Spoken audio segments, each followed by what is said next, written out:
Last call, order anything at all.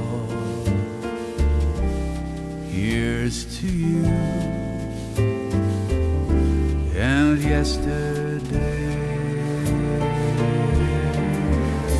I'm still in love. What you're looking at is the video song for a great song called Last Call. It is written and sung and composed by our next guest, who is coming to us from one of my favorite cities on the planet. It is early morning there in Sydney, Australia. Great pleasure to welcome Gregg Arthur. Gregg, welcome to our city tonight. G'day. Yeah, it is very early. You can see the luggage. You know, I love it when a jazz singer gets up this early. That's always wonderful. It's not natural. Yeah. Hey, you know that cream you can get for puffy eyes? Oh, yeah. It works. Oh, I've got good. puffy eyes. I often have my glasses on. Thank God I need glasses because they cover that kind of stuff up.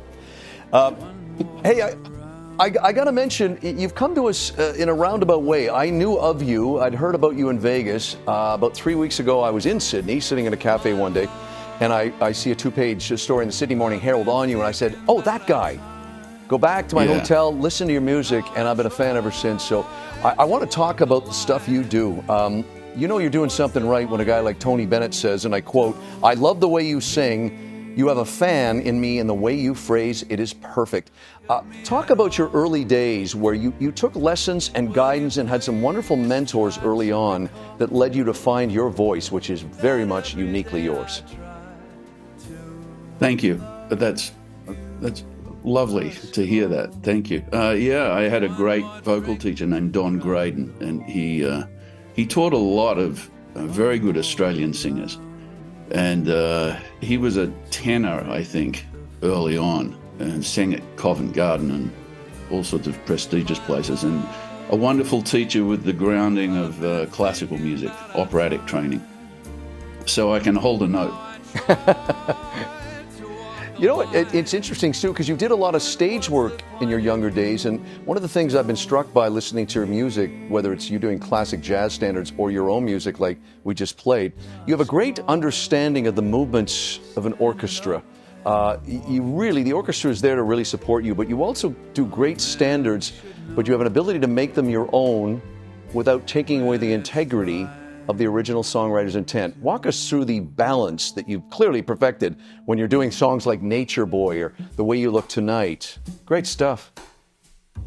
Thank you. Well, you've got to find your own truth in the song. So the lyrics of all of these songs from the Great American Songbook are beautiful. They're a piece of somebody's life has literally gone down onto the page. And when you're talking about lyricists like Lorenz Hart, there's so many layers to what they've written. You can find your own truth in the lyrics. So take a piece of your own life, put it into it, then study the arrangements, the orchestrations, especially if they're not written for you personally.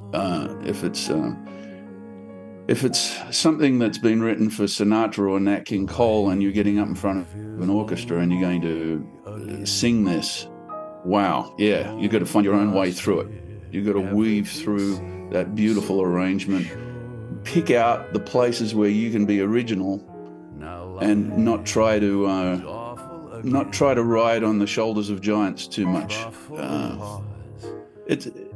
It just takes a little time and sitting down at the piano and working on the arrangements and studying them. It's interesting, too, that when I notice you do a great version of Nat King Cole's Unforgettable. I would imagine it must be kind of intimidating at times when you're taking a song like that, which is so associated with Nat King Cole, even though everybody's done the song. That's his. Do you find is it more intimidating, let's say, when you're taking on, and Sinatra has a dozen songs like that, but what do you want to do when you take a song like that, knowing it is so associated with an icon like Nat King Cole or a Tony Bennett or a Sinatra? Well, first of all, change the key. Yes, good point. Yeah. I think tempo, rhythm, try to understand where you're going to go with it, that you can make it a little different for people without ruining the song that they love so much. That's important. I learnt that in Las Vegas. If you go too far if you're working in a lounge and you go too far with the tune in a different direction and people don't recognize it, unforgettable. That's right. It's just awful. And then people don't react well to that. They want to hear that romantic tune that they love so much. But yeah, find your own way through it, like I was saying before. Yeah. It's very important. It's like that person I saw years ago that did an upbeat version of Autumn Leaves. You just go, no. You don't do an upbeat version. So, hey, you mentioned Vegas, that's where I first heard of you. You had a long run there. You've been all over the planet. You played some great locations, including Vegas. I do want to get serious for a second, though, Greg, because I was touched by. There's been challenges. Everybody has them in life. You were about to record a new album a few years back, and diagnosed with leukemia. You went home. You say you're in remission now and in good shape. You're recovered. Yes. Talk about that period in your life, and I don't want to sound cliche by any means, but did that affect the way you look at life and your music and your work nowadays? Very much. It was a horrible interruption. Have you ever seen that episode of Seinfeld where they're about to get the pilot goes on, and George Costanza finds a thing on his lip and decides, okay, I'm going to be successful, so God's going to give me cancer. It's a really ironic episode for me. I watch it every now and then, and it's hysterical, but there's kind of that thing in the back of your head sometimes. You think you're just on a roll. What's going to happen? It was a horrible period because I was incredibly tired and finding it really hard to do anything, and was obviously very sick. But I had just met and made friends with Jorge Calandrelli, the incredible arranger and conductor.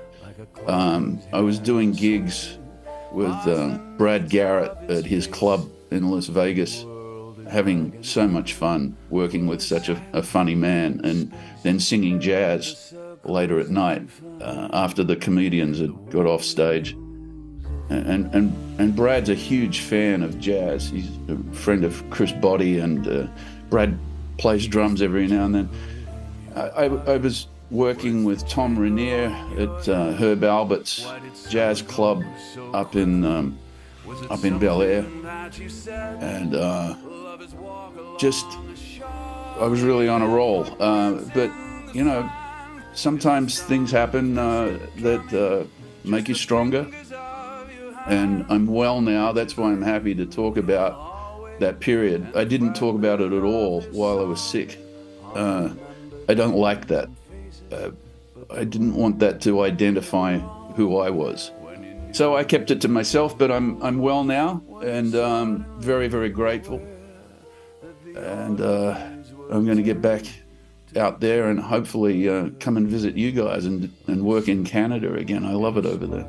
We're going to hold you to that, sir. I'm glad you're well. And for our viewers out there that may not know Greg, check out GreggArthur.com and his latest album, Jazz and Cocktails.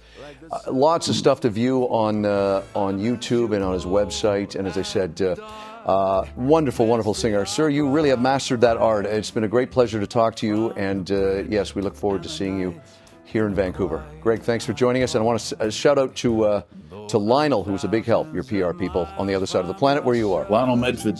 Yes. Greg, thank you, sir. Look forward to talking with you again. It was lovely to talk to you. Thank you. Cheers. My one city of Sydney, I've never been.